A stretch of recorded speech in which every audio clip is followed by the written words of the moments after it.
요한복음 34번째 강의 시간입니다. 제목은 불신의 원인과 치료, 불신의 원인과 치료라는 제목입니다. 일본은 바야흐로 극우의 시대로 접어들었다는 평가가 굉장히 많습니다. 그래서 소위 말해서 혐한을 하나의 문화처럼 받아들이고 그것을 즐기는 그런 시대에 접어들었다는 것이죠. 그래서 젊은 사람들 중에도 극우주의자, 혐한주의자가 굉장히 많다. 이런 해외 뉴스를 본 기억이 있습니다. 그 중에 아주 유명한 사람이 있는데요. 후루야 스네히라라는 그런 사람이에요. 일본의 아주 젊은 극우였다고 합니다.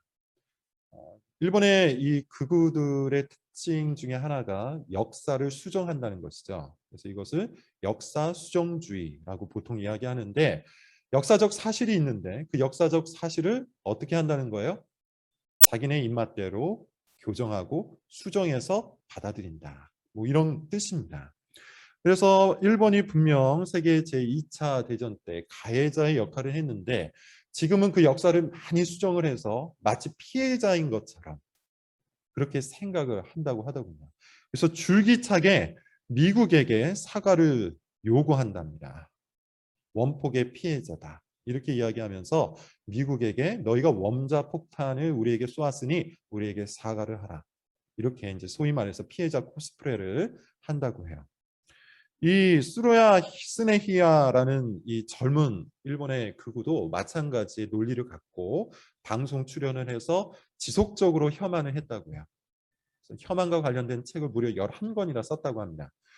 그리고 이 친구가 역사학과에 입학을 했다고 하는데요. 그 이유가 혐한을 더 잘하려고 열심히 더 우리나라를 비난하려고 역사학과에 들어가서 열심히 역사 공부를 했답니다.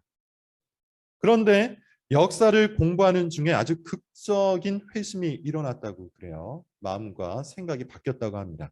우리나라를 비난하려고 열심히 역사를 파고들다 보니까 역사적 진실에 맞닥뜨리게 된 것이죠. 그리고 나서는 지금은 어떻게 하냐면 방송에서 오히려 그동안 자신이 속해 있었던 극우주의자들과 싸운답니다. 그리고 항상 말하기를 역사를 공부해라. 역사적 사실을 왜곡하지 말아라. 이렇게 이야기를 한대요. 막연한 상상 혹은 막연한 감 혹은 자신의 기대를 갖고 사실을 왜곡하여서 이해를 했는데 사실을 응시하자. 팩트를 바라보자 변화가 일어난 거예요. 우리 기독교계에도 굉장히 비슷한 일이 있습니다. 뉴 월리스라는 사람이 있었는데요. 이 사람은 회의주의자였다고 합니다. 아주 어렸을 때부터 교회를 다니기는 했어요. 그런데 그 신앙이 정말로 진짜인지 아닌지 굉장히 좀 의심을 했던 기간이 길었다고 합니다. 그래서 사실 어느 날 자신이 이 기독교 진리를 이렇게 애매모호한 상태로 그냥 가지고 가는 것은 좀 문제가 있겠다 이런 생각을 갖고 마음을 먹고 성경을 읽기 시작했대요. 그래서 몇 달 동안 성경을 열심히 읽었답니다. 혹자가 말하기로는 성경 속에서 잘못이나 오류를 찾아서 자신이 차라리 믿지 않을 때 마음 편하게 믿지 않으려고 그런 목적을 갖고 그렇게 했답니다. 정확한지는 모르겠어요. 아무튼 그렇게 성경을 열심히 읽다 보니까 오히려 어떻게 되냐면 자신의 그 믿음을 포기하려고 읽기 시작했는데 오히려 극적인 회심이 일어났대요. 성경의 오류, 성경의 잘못, 성경의 비진리를 발견하기 위해서 성경을 읽기 시작했는데 오히려 성경을 읽다 보니까 그 마음속에서 변화가 일어났어요. 막연한 기대감과 막연한 환상 속에서 신앙생활을 하다가 사실을 응시하자 그 심령의 변화가 일어났다는 것이죠. 그 사람이 누군가 하면 여러분 기독교 영화 중에 가장 유명한 영화 벤 허를 만든 감독 벤 허라는 그 소설을 쓴 작가예요. 그가 바로 뉴 월리스입니다. 오늘 설교의 제목이 이겁니다. 불신의 원인과 치료. 불신의 원인과 치료인데 우리가 어떻게 이 불신, 하나님을 향한 불신을 고칠 수 있는지, 이것을 주제로 오늘 본문을 좀 탐구를 좀 해보겠습니다. 자, 우리 지난 시간의 내용들을 좀 연결해서 오늘 본문으로 들어가 보도록 하겠는데, 지난 시간까지 제가 계속해서 말씀드렸던 것은 이거야. 예수 그리스도께서는 믿음을 요청하셨다. 지난 시간에 가장 중요한 내용 중에 하나가 뭐였죠? 와서 마시라. 그래서 제목이 이거였어요. 와서 마시거나 앉아서 논쟁하거나. 둘 중 하나였습니다. 여러분들 어떻습니까?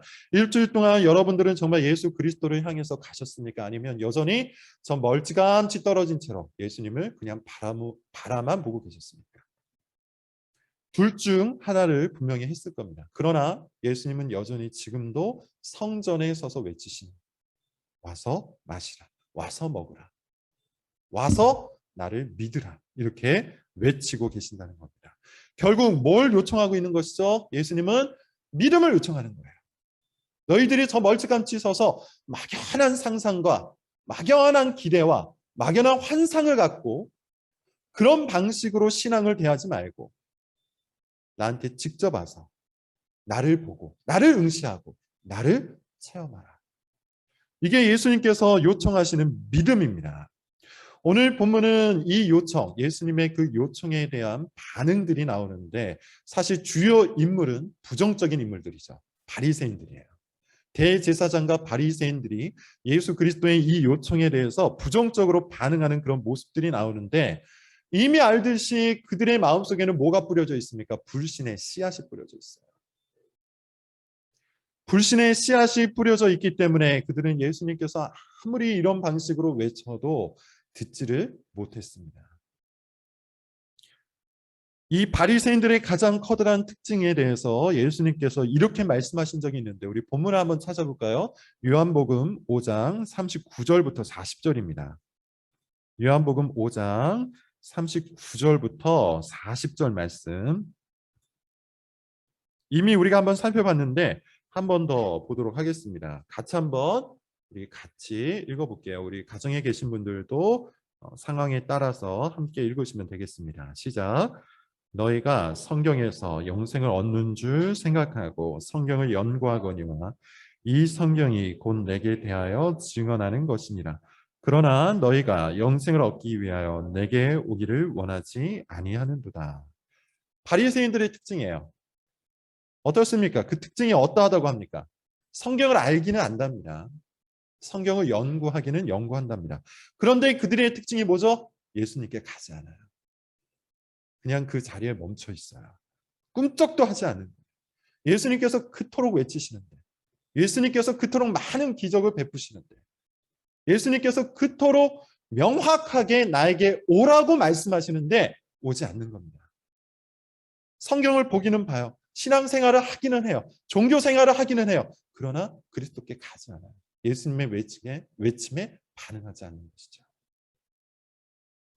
이것이 바리새인들의 특징이었어요. 자, 45절을 여러분 한번 보겠습니다. 오늘 본문 45절입니다. 같이 한번 읽어볼게요. 시작. 아래 사람들이 대제사장들과 바리새인들에게로 오니 그들이 묻되 어찌하여 잡아오지 아니하였느냐.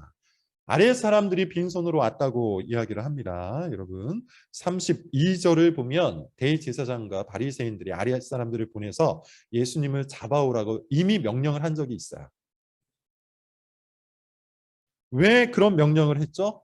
32절의 내용을 보면 예수님이 혹시 그리스도가 아닌가라는 소문이 돌기 시작했기 때문에 이 소문을 듣고 위험하다 판단을 한 대제사장과 바리새인들이 예수님을 잡아오라고 아랫사람들을 보냈습니다. 우리가 아랫사람이라고 표현이 되어 있기 때문에 이 사람들이 종들이나 노예라고 착각할 수 있는데 보통은 성전에서 일하는 일꾼이라고 우리가 해석할 필요가 있겠죠. 성전 일꾼들은 대부분 다 레위 사람들이었어요. 그러니까 우리가 흔히 생각하는 종이나 노예라기보다는 레위 사람, 성경을 이미 충분히 알고 있는 그런 사람이었다고 보는 것이 좀 더 합리적입니다. 그런데 여러분 문제가 뭡니까? 그들이 그냥 돌아왔어요. 예수님을 잡아오라고 했는데 그들이 그냥 돌아왔어요. 그래서 바리새인과 대제사장들이 묻습니다. 왜 안 잡아왔느냐?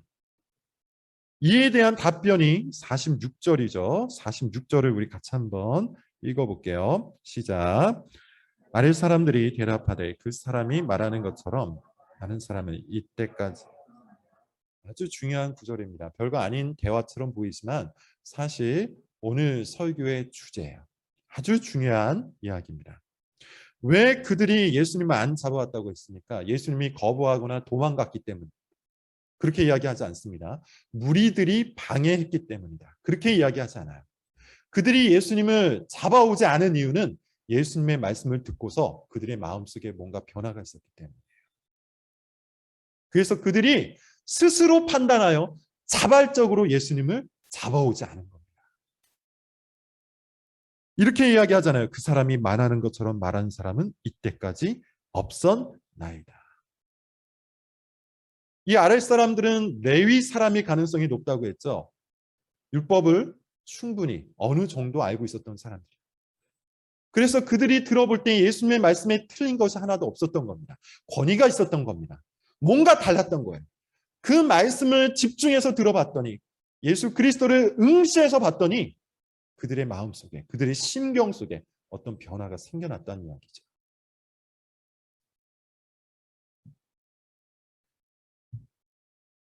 그런데 여러분 바리새인들은 어떻게 반응합니까? 이 아랫 사람들의 답변을 들은 바리새인들이 이렇게 반응을 하는데요. 47절부터 49절을 한번 읽어볼게요. 47절부터 49절입니다. 시작. 바리새인들이 대답하되 너희도 미혹되었느냐? 당국자들이나 바리새인 중에 그를 믿는 자가 있느냐? 율법을 알지 못하는 이 무리는 저주를 받으리라. 예수님의 말씀을 들어봤더니 뭔가 좀 다릅니다. 이 말씀 속에 진리가 있는 것 같습니다. 이 말씀 속에 생명이 있는 것 같습니다. 이게 아래 사람들의 답변이었어요. 이에 대해서 대제사장과 바리새인들은 어떻게 반응하죠? 정말 그러니? 나도 한번 들어봐야겠다. 이렇게 반응하지 않고 어떤 방식으로 이야기를 합니까? 너희도 미혹되었느냐? 이 말은 여러분 뭘 전제하는 거예요? 예수 그리스도께서 하시는 모든 말씀이 잘못되었다, 거짓이다 라는 것을 전제로 하고 있는 말이에요.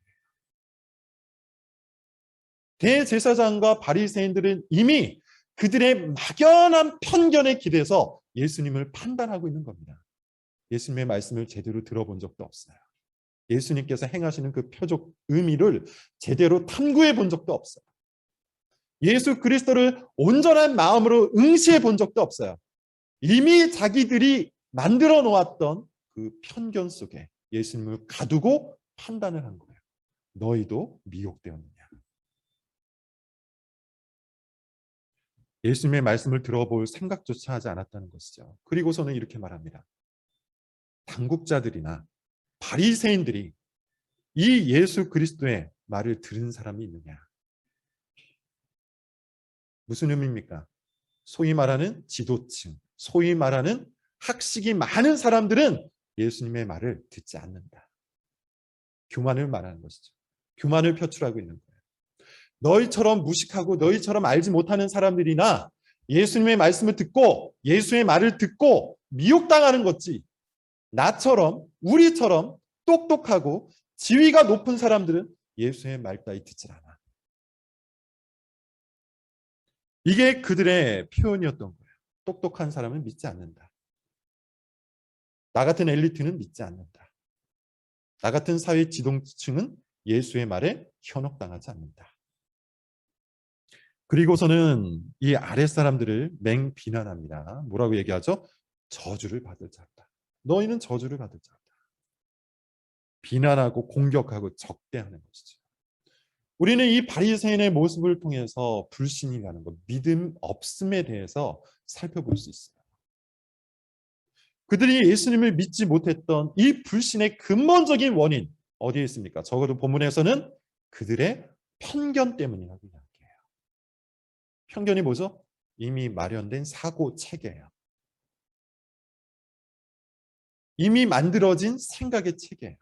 이미 만들어진 생각의 체계가 있기 때문에 무엇이 들어와도 내놓는 답변이 다 같아요. A가 들어와도 답은 B입니다. C가 들어와도 답은 B예요. D가 들어와도 여전히 답은 D예요. 이것이 편견이에요.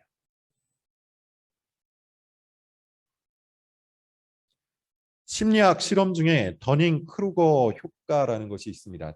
더닝이라는 사람과 크루거라는 사람이 실험을 했기 때문에 더닝 크루거 효과라고 하는데, 코넬 대학에서 있었던 그런 심리 실험이에요. 46명의 학생을 대상으로 했다고 하는데요. 시험 문제를 주고 시험을 푼 후에 학생들 한 명 한 명을 다 면접을 하면서 당신의 시험 성적을 예상해 보라, 뭐 이렇게 질문을 했답니다. 근데 아주 흥미로운 결과가 나왔대요.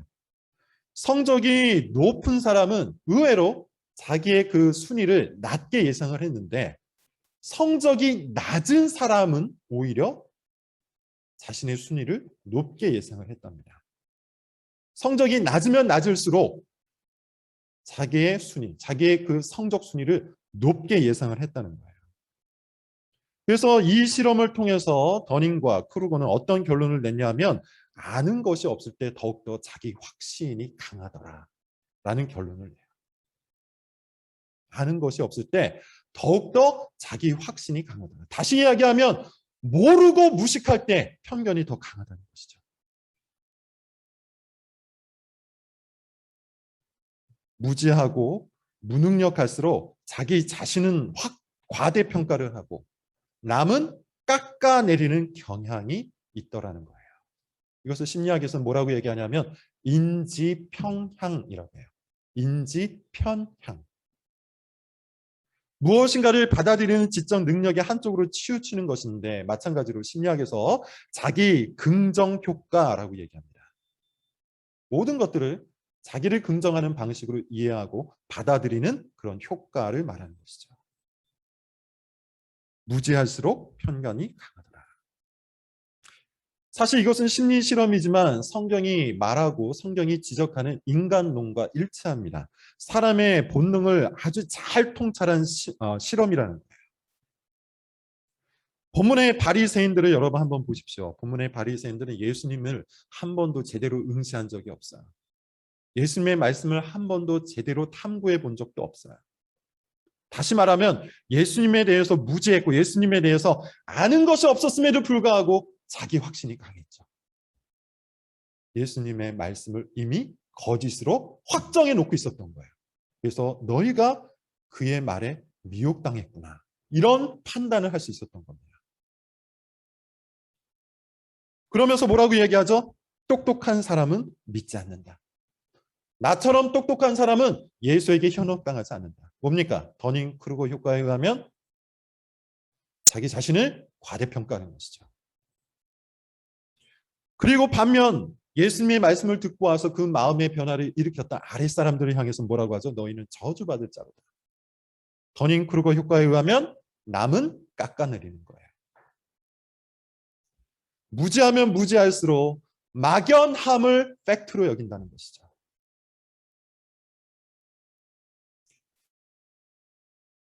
이 편견에 갇힌 대제사장과 바리새인들은 예수님을 믿을 수가 없었어요. 믿지 못했어요. 믿을 능력이 없었어요. 그들은 자기 자신의 지식과 자기 자신의 사고 체계에 대한 확신이 너무 강했기 때문이에요. 그것이 바로 편견입니다. 근데 오늘 본문을 보면 반전 하나가 일어납니다. 그들 중 하나, 곧 바리새인이었던 어떤 한 사람이 등장하는데, 그 사람은 좀 달라요. 누굽니까? 요한복음 3장에서 예수님을 찾아왔던 니고데모예요. 자, 본문을 여러분 한번 읽어보도록 하겠습니다. 50절입니다. 50절, 51절 두 절을 같이 한번 읽어볼게요. 시작. 그 중에 한 사람 곧 전에 예수께 왔던 니고데모가 그들에게 말하되, 우리 율법은 사람의 말을 듣고 그 행한 것을 알기 전에 심판한다. 니고데모가 여러분 어떤 사람이었습니까? 다른 사람들의 눈이 두려워서 한밤중에 예수님을 찾아왔던 사람이에요. 그래서 예수님께 이런저런 이야기를 묻기는 했지만 사실 대화가 제대로 이루어지지 않았죠. 왜냐하면 니고데모는 여전히 편견에 갇혀 있었고 예수님은 계속해서 하늘의 진리를 이야기하셨기 때문에 편견과 진리가 부딪혀서 대화가 겉돌았어요. 그래서 3장에서는 우리가 다소 답답함을 느꼈습니다. 그런데 7장에 등장한 니고데모는 달라 있었죠. 달라져 있었어요. 3장에서는 예수님께 도전을 했다면 7장에서는 바리새인 무리에게 도전을 하고 있죠. 그리고 지금 니고데모가 바리새인 무리에게 도전하는 것은 아주 심각한 결과를 초래할 수 있는 도전이었어요. 52절을 보면 나옵니다. 그들이 뭐라고 얘기하죠? 너도 갈릴리에서 왔느냐? 이 말은 뭐냐면 너도 갈릴리파냐? 너도 예수파냐? 라고 이야기합니다. 찾아보라. 갈릴리에서는 선지자가 나지 못한다. 무슨 말이라고 했죠? 그리스도는 베들레헴에서 오는데 예수는 갈릴리 출신이니 예수는 그리스도가 아니다. 이것이 그들의 논리였어요. 다시 이야기하자면 지금 니고데모는 바리새인 무리에서 추방당할 위험을 감수하고 예수 그리스도를 변호를 하고 있는 겁니다. 그만큼 니고데모의 마음속에 커다란 변화, 커다란 파도가 일렁이기 시작한 것이죠. 그러면 여러분 우리가 물어볼 수 있어요. 본문을 향해서 이렇게 물어볼 수 있어요. 니고데모는 왜 이토록 자세가, 마음이, 태도가, 언행이 변화되었는가? 똑같은 바리새인이었는데 여전히 다른 바리새인들은 자기 편견에 갇혀서 자기 확신을 강하게 붙들며 예수 그리스도를 믿지 않겠노라 이야기하는데 니고데모는 왜 변화가 되었을까? 우리가 알 수 있는 힌트는 딱 한 가지밖에 없죠. 3장에서 니고데모가 예수님을 찾아왔기 때문이에요. 다시 이야기하면 니고데모가 예수님을 찾아온 그 결정적 한 걸음, 예수 그리스도와 직접 대화를 나누었던 그 결정적 한 걸음이 니고데모를 다른 바리새인들과 다른 바리새인으로 만든 것이죠. 여러분 한번 생각해 보십시오. 우리가 지금 6장부터 7장까지의 내용 전체를 통해 예수님께서 계속해서 요청하셨던 한 가지 메시지를 듣고 있어요. 그게 뭡니까? 나에게로 오라는 것이죠. 나에게로 오라. 생명을 원하는가? 영생을 원하는가? 생명의 떡을 먹고 싶은가? 생수를 마시고 싶은가? 그렇다면 나에게로 오라. 나에게로 오라. 이게 예수님께서 6장과 7장에서 지속적으로 요청하셨던 믿음의 내용이에요. 그런데 3장으로 돌이켜서 생각해 보면 어떻습니까? 니고데모는 그 요청을 듣기 이전 예수님께 갔죠. 이것이 결정적 한 걸음이에요. 이것이 니고데모의 편견을 부수었던 결정적 한 걸음이 되었어요. 니고데모도 오랫동안 바리새파에 속해서 자기만의 편견 속에 자기만의 사고 체계 속에서 갇혀 신앙생활을 했었습니다. 그러나 딱 하나 다른 것을 여타 바리새인 무리들과 딱 하나 다른 것을 행했는데 그게 뭐라고요? 예수 그리스도를 찾아간 거예요. 편견을 깨부수는 결정적 한 걸음, 바로 이것 때문에 니고데모의 변화가 일어나기 시작한 것이죠. 이 결정적 한 걸음은 그런 의미에서 가장 쉬우면서도 가장 어려운 걸음입니다. 한 걸음만 걸으면 되는데 그래서 쉬운 것인데 그럼에도 불구하고 사람들은 모두 편견의 동물이기 때문에 그 한 걸음을 내딛기가 가장 어려운 것이죠. 그런 의미에서 여러분 오늘 본문을 통해서 우리가 얻을 수 있는 교훈은 바로 이겁니다. 결정적 한 걸음을 내딛어야 돼요. 예수님을 향해서 나아가는 결정적 한 걸음을 내딛어야 돼요. 그것만이 우리의 편견을 부수고 예수 그리스도를 있는 그대로 응시하도록 만드는 것이죠. 자기만의 사고체계, 자기만의 경험체계, 자기만의 가치체계를 부술 수 있는 결정적 한 걸음을 내딛어 예수 그리스도를 그대로 있는 그대로 응시하는 것. 예수 그리스도의 말씀을 있는 그대로 듣는 것. 그것이 우리를 변화시키는 한 걸음이 될 수 있다는 거예요. 그것이 아래 사람들을 변화시켰던 요인이었고 니고데모를 변화시켰던 요인이라는 것이죠. 24절을 여러분 한번 볼까요? 오늘 본문은 아니지만 7장 24절을 여러분 한번 보십시오. 예수님께서 이미 이 결정적 한 걸음, 곧 자기 편견을 부수라는 교훈을 우리에게 주신 적이 있어요. 24절의 말씀입니다. 우리 한번 읽어볼게요. 시작. 외모로 판단하지 말고 공의롭게 판단하라 하시니. 어떤 사건이 있었냐면 예수님께서 베데스다 연못에 있었던 38년 된 병자를 고치셨어요. 근데 그날이 안식일이었죠. 그래서 사람들이, 특별히 바리새인들이 맹비난을 했습니다. 이에 대해서 예수님이 뭐라고 말씀하셨냐면, 모세는 안식일에도 할례를 베푸는 것을 인정했다. 마치 그런 것처럼 나도 안식일이었지만 그를 거룩하게 한 것이다. 그러니 너희는 편견으로 나를 판단하지 말고 공의롭게 나를 판단하라. 이렇게 이야기한 거예요. 이 구절에 대한 칼빈의 해설이 의미심장하여 제가 좀 인용을 해보겠습니다. 칼빈이 이렇게 얘기해요. 이 구절과 관련된 이야기입니다. 사람들의 성격이나 개성이 전면에 등장하는 순간 사람들의 감과 눈이 모든 판단의 중심이 되고 진실은 즉시 사라져버린다. 무슨 의미입니까? 사람들이 자신의 성격과 개성에 기초한 편견, 곧 자신의 직감을 따라서 무엇인가를 판단하기 시작하면 진실이 사라진대요. 그게 외모로 판단하는 겁니다. 자기 성격, 자기 기질, 자기 개성, 이것이 곧 편견이잖아요. 편견에 사로잡힌 사람은 그런 의미에서 직감을 믿어요. 자기 감을 믿어요. 그러할 것이다. 내가 맞을 것이다. 지난번에도 내가 맞았으니 이번에도 내가 맞을 것이다. 그런 막연한 감을 가지고 진실의 여부를 판단하려고 한다는 것이죠. 거봐, 내가 맞지? 라는 말을 많이 하는 사람들이 있어요. 그런 사람들의 특징은 앞서 얘기한 것처럼 자기 긍정 심리가 매우 강한 거예요. 이런 사람들은요, 자기가 틀린 거 100개는 기억을 못합니다. 자기가 맞은 것 하나만 기억을 해요. 그래서 그 맞은 것 하나로 내가 맞다라는 자기 확신을 가지고 살아요. 그게 감입니다. 예수님은 이것을 주의하라고 말씀하고 계신 겁니다. 외모로 판단하지 말고 공의롭게 판단하라. 너의 편견에 갇히지 말고 너의 직감에 의존하지 말고 정말 그러한가 제대로 판단을 해봐라. 응시를 해봐라. 바라보라. 이렇게 이야기한 것이죠. 그리스도께 와서 그리스도를 응시해 보십시오. 그리스도께 와서 그리스도를 탐구해 보십시오. 그리스도께 와서 예수 그리스도를 바라봐 보십시오. 그것이 결정적 한 걸음이 될 수가 있기 때문에 구체적으로 여러분 예수 그리스도께 와서 그리스도를 응시한다는 것이 뭘까요? 성경을 읽는 것이죠. 성경을 통해서만 우리가 그리스도를 응시하고 성경을 통해서만 우리가 그리스도를 탐구할 수 있기 때문이에요. 그것이 성경의 목적입니다. 성경 외에 다른 방식으로 우리가 예수님을 알고 있다면 그 모든 것들은 단언하건대 편견이에요. 그 모든 것들은 단언하건대 직감이에요. 그리스도에 대한 진실이 아닙니다.